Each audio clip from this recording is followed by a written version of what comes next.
Hey, what's up, everybody? Today is Wednesday, August 15th, 16th, right? Yeah, 16th. So, somebody asked me a very interesting question, which I'm going to respond to. They said, Mike, when did it become apparent to you that it was the fiscal flows? Or when did you figure out that it was the fiscal flows that are driving everything? And I'm going to tell you this whole story because it's an important story. Cheers, a little white wine, a Pinot Grigio. So anyway, before I get into this, I want to thank all of you for the support. A lot of you have been signing up to my report. I really appreciate it. You've been buying my courses, which they're not expensive. It's 99 bucks, whatever. But I appreciate all that stuff. Anyway, to respond to this question, when did I figure out it was the fiscal flows? So a long time ago, when I was really in like almost a daily contact with Warren Mosler. Warren Mosler talks a lot about the deficit and how, when the deficit goes up, that equates to a net addition of income and savings, basically savings to the non-government. That's like everything that's not the government. That's just not only here domestically, but worldwide. So, and I've spoken about this.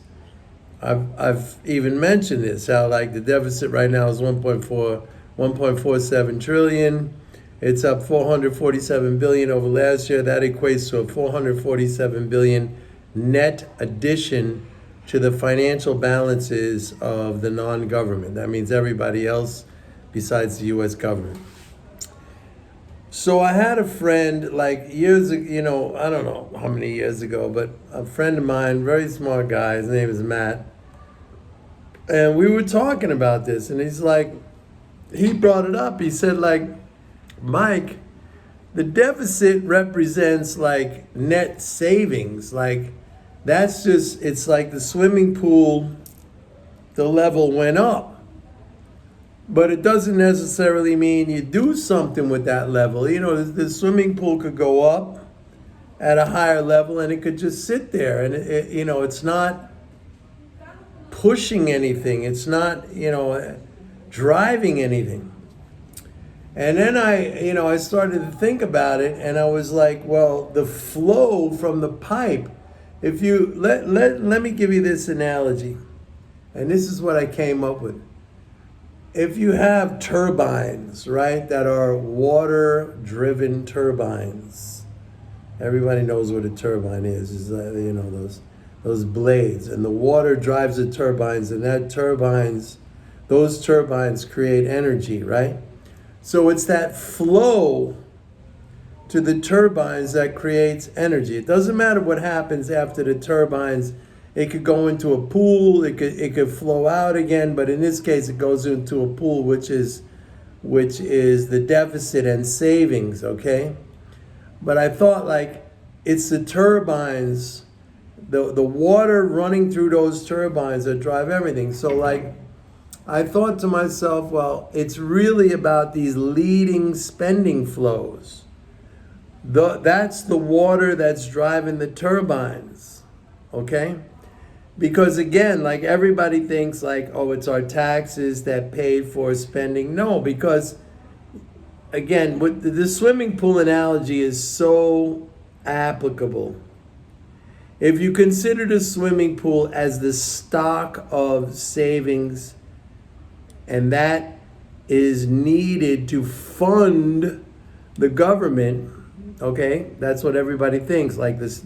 It's our money, our tax dollars that fund the government. Well, how did that stock of savings get there? In other words, if the swimming pool is filled up already,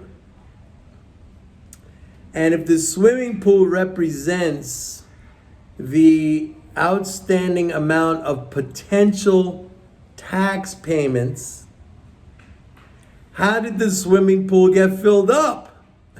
You know, it got filled up from government spending. You got to put the water in the swimming pool first before you could drain it out. So the sequence, and this is very important, and this is what most people don't understand, the sequence is that the government spends first, it fills up the swimming pool, and then it extracts from the swimming pool, not to fund itself, because it doesn't need that, obviously, it's already filling up the swimming pool, but it extracts from the swimming pool, there's a lot of reasons, but let's just say, to drain out some of those reserves. The reality is there's a belief out there, unfortunately, that tax payments fund government spending. They don't. They don't. And if you follow my logic, you should understand, like, you cannot drain the pool until you fill it up with water. If you dug a pool in your backyard and it's empty, dry as a bone, and you say, I need water, what is that? You got to fill the pool up with water first.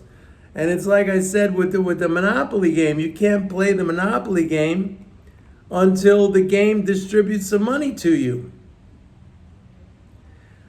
So, unfortunately, the vast majority of people don't understand this because, and I totally realize why this is true, because when we got to write checks, tax checks to the Treasury, cheers, it really does feel like it's our money funding the government. But if you think about it this way, the Monopoly game again. The board puts the money in. You roll the dice. You land on chance or community chest. You got to pay $75 in tax. What is that? That's just money you're giving back from what the board already put in there.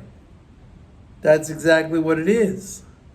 So when you hear people talk about, especially these like economists and macroeconomists, when you talk about them like, oh, the government's going to raise taxes, I don't freak out on that as long as it's recycled back into spending. Now, if they say the government's going to run a surplus, like Clinton, yeah, I freak out about that. Because that's like a consistent net drain.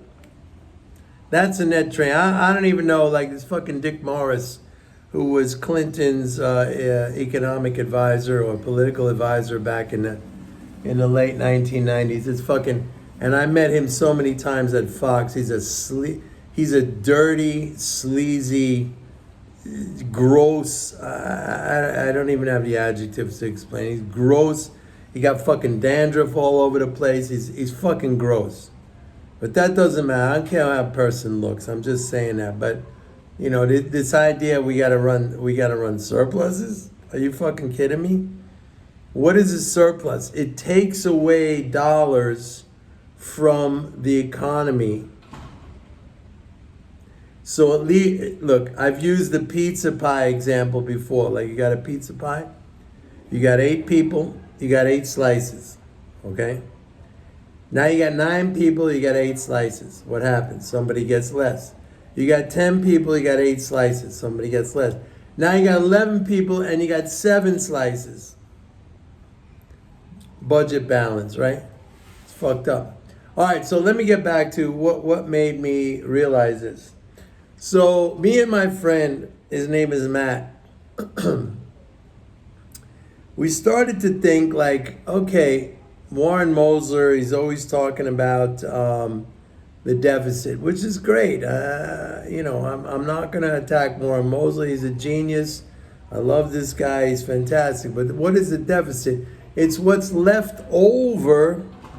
It's basically financial savings. It's what's left over after spending and taxation. And the spending part, the leading flows, which I talk about, that's like the water going into the turbine. That's turning the turbine blades. That's creating the, whatever you want to call it, the electricity, the power. That's what's creating the power, is the spinning of those turbine blades. And it doesn't matter where the water goes after that. It could go into a collecting pool. It could go into a river. It's about turning those turbine blades. That's when I realized, like, it's those leading flows that determine everything. The leading flows provide income, it provides savings, it provides everything into the economy. That's like and it's not bank money. Bank money is merely credit. Credit means you got an asset on your balance sheet, which is a checking account deposit, but at the same time you got a debit, you got a liability, which is the loan. You got to pay it back with interest. So yeah, you got some money in your bank account from the loan, but there's an outstanding with government payments. Look, if I get a Social Security check, or if I'm a defense vendor, or anything in the realm of government payments where I get a payment, that's my money. It doesn't come with any, offsetting liability. Social Security check doesn't come. It doesn't come with me for like I gotta pay something back. It's just, it's additional money.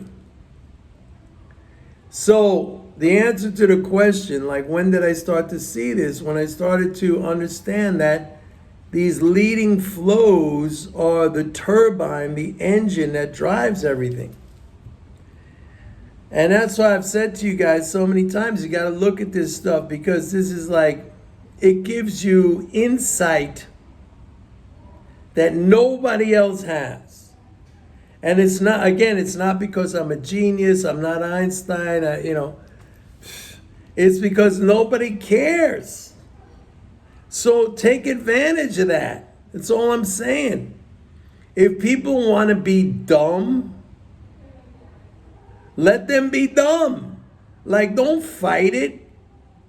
Don't say I want to be on the dumb side too because everybody's dumb. Like, don't fight it.